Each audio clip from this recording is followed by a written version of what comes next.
The breakaway is the virtual leader of that competition, but you wonder how much this breakaway is going to take out of his legs. On this final climb, the road beginning to go up.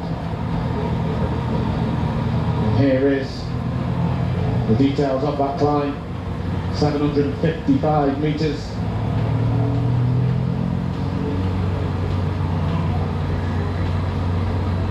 Up to 1,750 metres above sea level we will be by the end of this race. This isn't the start of the climb, unless our distance marker is wrong in the corner, but I don't believe it is. I think it's just a little kink up in the road. It'll be when we get to TrainerRoad and 7.7 kilometres to go that the climb starts, and it does, I won't say gently go into it, because the second kilometre is actually an average of 8.9, but it is at least a bit more gentle until we hit somewhere near the 4 kilometre to go mark, and we'll make a turn, and then the road will really ramp up. Then there'll be absolutely nowhere to hide for any of these riders. If you haven't got the legs, you will be found out by the Alpe di Santiago.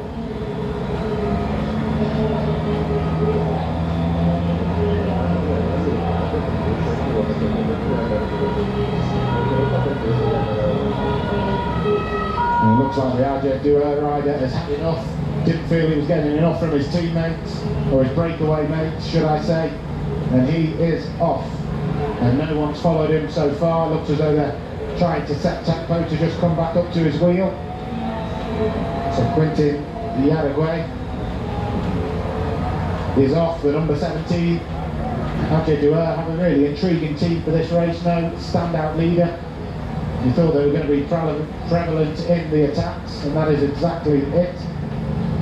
Looks as though the Team CC team bus haven't quite made it to the finish.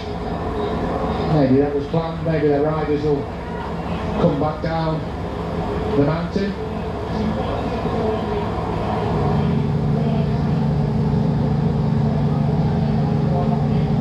But the road is really going up now.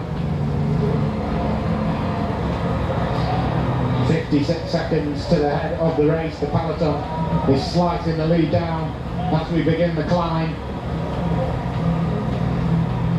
Quentin Yaragüe giving it his all, getting his team colours on the cameras as much as possible. He is the last man standing. Although Frapporti refuses to give up. Really good racing by him. Clever racing as well. He hasn't followed the attacks, not panicked when he's been dropped.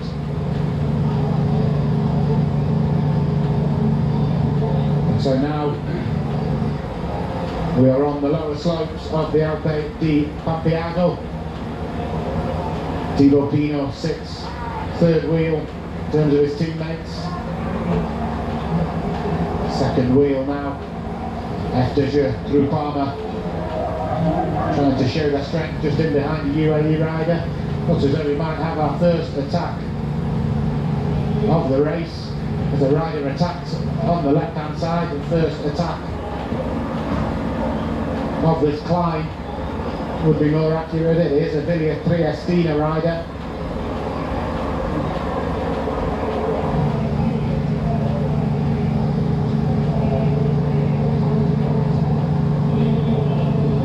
Get the name of that rider.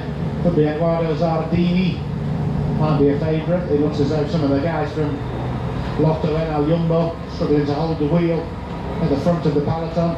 This is ahead of the race. Fine race by Yaragüe.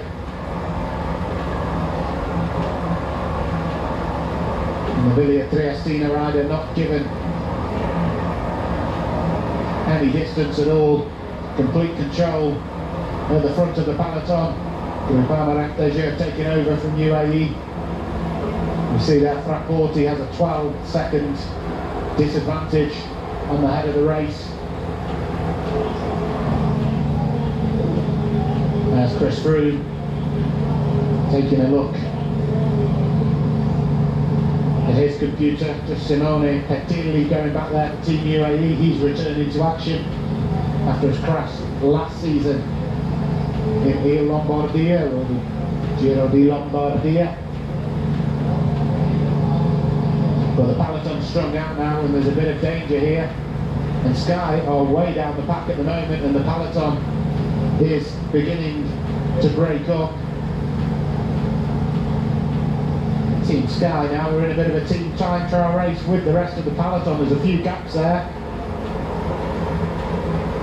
This will be very interesting to see the response of the British team.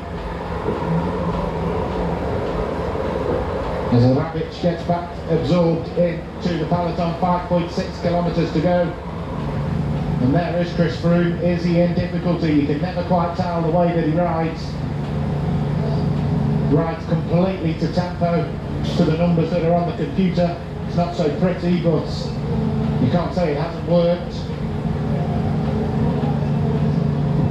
And Enrico Battaglia in there, but Team Sky, we said they didn't have a plan B or C with the other riders down on general classification, and that's been shown here, and they are bringing him back up to the front of the peloton.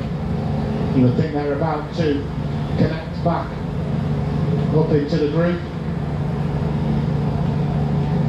I'll tell you that attack from the Villiers Triestina rider was indeed Zardini.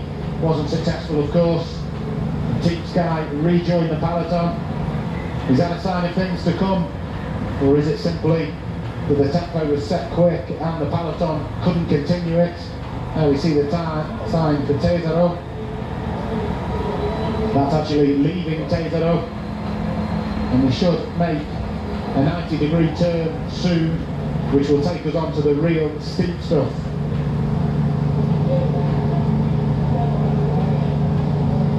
And that's Praporti being absorbed back into the peloton as FDJ continue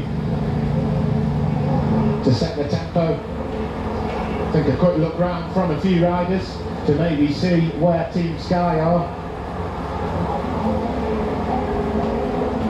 Thibaut Pinot now sits at the front, and to answer that question I just asked myself, there they are. Chris Froome, is he losing the wheel again? Louis Menkes is back there as well. He lost a minute yesterday. Doesn't look as though he's going too well today either. Thibaut Pinot, second wheel behind a teammate. Looks as though he's going like a dream. Looks can be deceiving though, of course. 5 kilometres to go. We're in the thick of things here. Ivan Souza is there in his young rider's jersey. And the pain is beginning to show on our one remaining member of today's breakaway. Yaragui is going to get caught by the peloton. A chapeau to him though. It's been a fine performance from the AG Dueur rider. And suddenly Astana are there as well. Lottoen Jumbo have a couple of riders there. There'll be George Bennett, we assume will be the second rider on the wheel of a teammate. And the breakaway is finally over. To take nothing away from Quintin Yaragüe, who's stayed away for the longest of the breakaway. It's originally 6, it went down to 5 for large parts of this finale.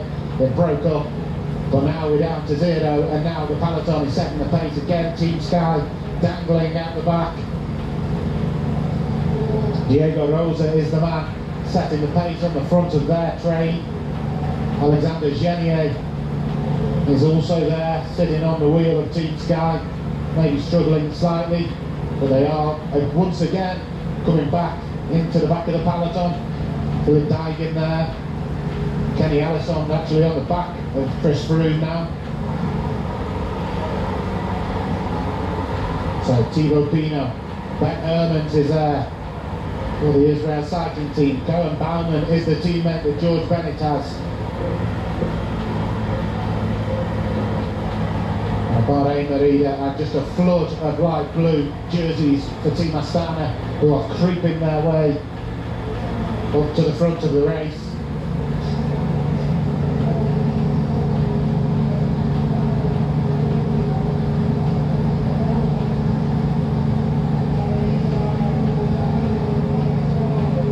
The race is really on now. Team Sky are beginning to come to the front of the race. It looks like it was a experimented team time trialling from them.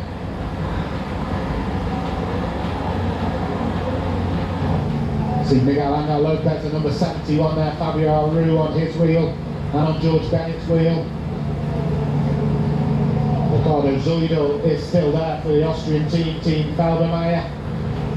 And there is Chris Froome comfortably in the peloton, which we haven't been able to say for the last few minutes, but he is there. Luis Leon Sanchez on his shoulder as well, Ivan Souza in the white jersey of the Young Riders classification. Mark Padun there, the Ukrainian rider, Domenico Pozzovivo in front of him.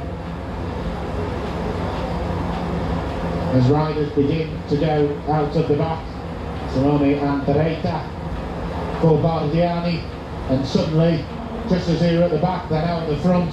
Team Sky beginning to flood.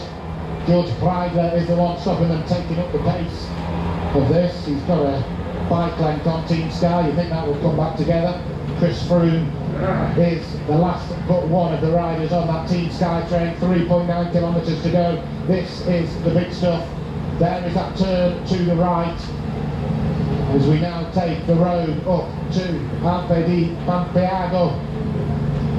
This is the back of the peloton, all sorts of damage being done. Ivan Santaromita there, and Bovini Fantini. A couple of dimension data riders at the back, going out of the back, and it is Team Sky on the front now. What a change of fortune. Chris Froome there with Kenny Ellison behind him. There's the leader of the race, Paulo Bilbao. All the main men are here. Luis Leon Sanchez second on GC, of course. Amaro Antunes for CCC, the